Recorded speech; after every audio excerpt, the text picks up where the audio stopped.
Subscribe कीजिए हरिधर नरसिंह गुरु YouTube channel को और पास में जो बेल आइकन है उसके ऑल नोटिफिकेशन को प्रेस कर दीजिए ताकि आने वाली मेडिकल वीडियो सबसे पहले आप तक पहुंच सके। नमस्कार दोस्तों, स्वागत है आपका फिर से एक बार हमारे छोटे से यूट्यूब चैनल हरिधर नरसिंह गुरु में। तो दोस्तों, आज के वीडियो में हम बात करने वाले हैं बवासीर के ट्रीटमेंट के बारे में। यानी कि जब भी किसी व्यक्ति को बवासीर होता है तो उस कंडीशन में उस व्यक्ति का किस प्रकार का ट्रीटमेंट चलता है, और साथ ही अगर आपको बवासीर के कारणों के बारे में, उसके लक्षणों के बारे में और उसकी जांचों के बारे में जानना है तो हमारे पिछले वीडियो में आप जाकर देख सकते हैं, और उसका लिंक मैंने डिस्क्रिप्शन में डाल दिया है और आप आई बटन में भी जाकर देख सकते हैं। तो दोस्तों, बने रहिए इस वीडियो के अंत तक, क्योंकि ये वीडियो सभी लोगों के लिए बहुत ही इम्पोर्टेंट होने वाला है। So friends, let we start our today video.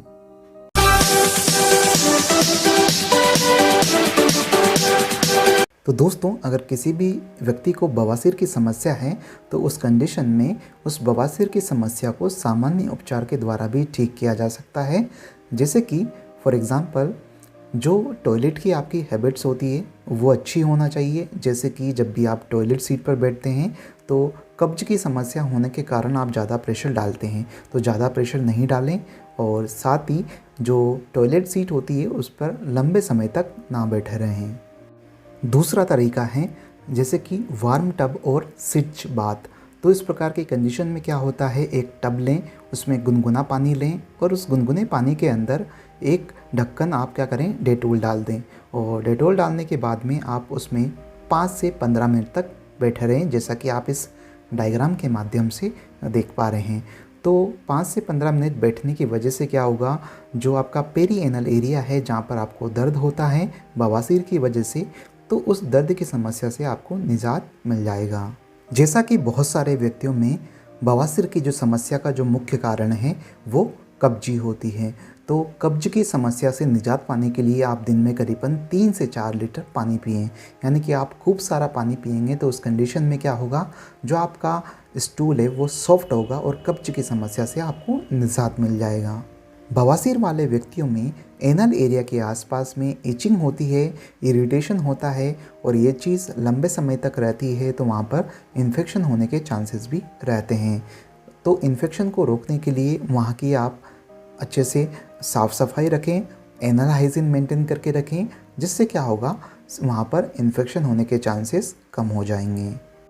और साथ ही कब्ज की समस्या को दूर करने के लिए आप डाइट के अंदर फाइबर डाइट का इस्तेमाल करें, जैसे कि हरे पत्तेदार सब्जियां, और ये करीबन दिन में इसकी मात्रा लगभग 30 ग्राम के समथिंग होना चाहिए, जिसकी वजह से आपको कब्ज की समस्या दूर हो जाएगी।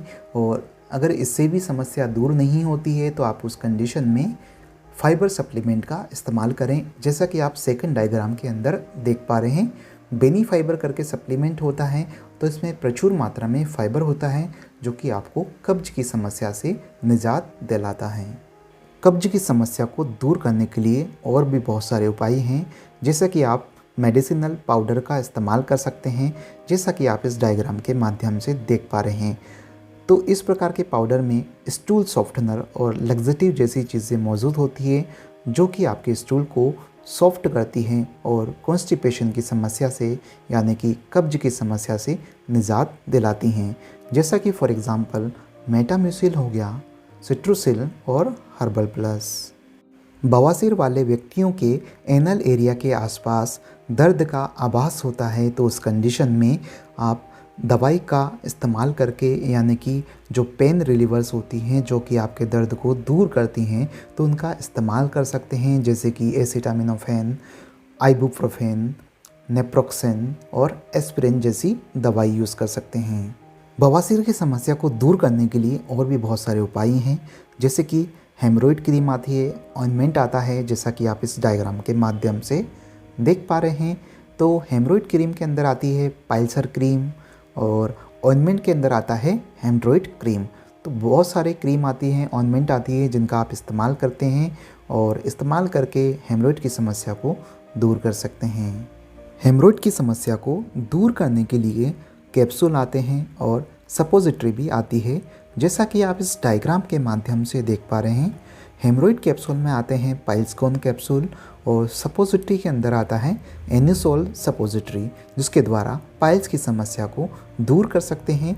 तो इसके अलावा और भी बहुत सारे कैप्सूल आते हैं और सपोजिटरी आती हैं, तो वो डिपेंड करता है प्रेस्क्रिप्शन के ऊपर। तो हमने बात करी सामान्य उपचार के बारे में, अब हम बात करते हैं नॉन सर्जिकल प्रोसीजर के बारे में। तो सबसे पहला आता है रबर बैंड लिगेशन।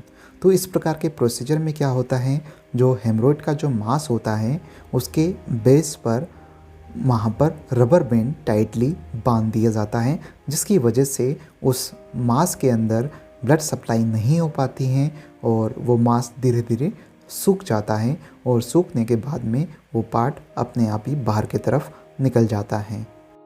उसके बाद में आता है स्क्लेरोथेरेपी। तो ये भी एक नॉन सर्जिकल प्रोसीजर है। इसमें एक इंजेक्शन का इस्तेमाल किया जाता है जिसके अंदर केमिकल सॉल्यूशन होता है।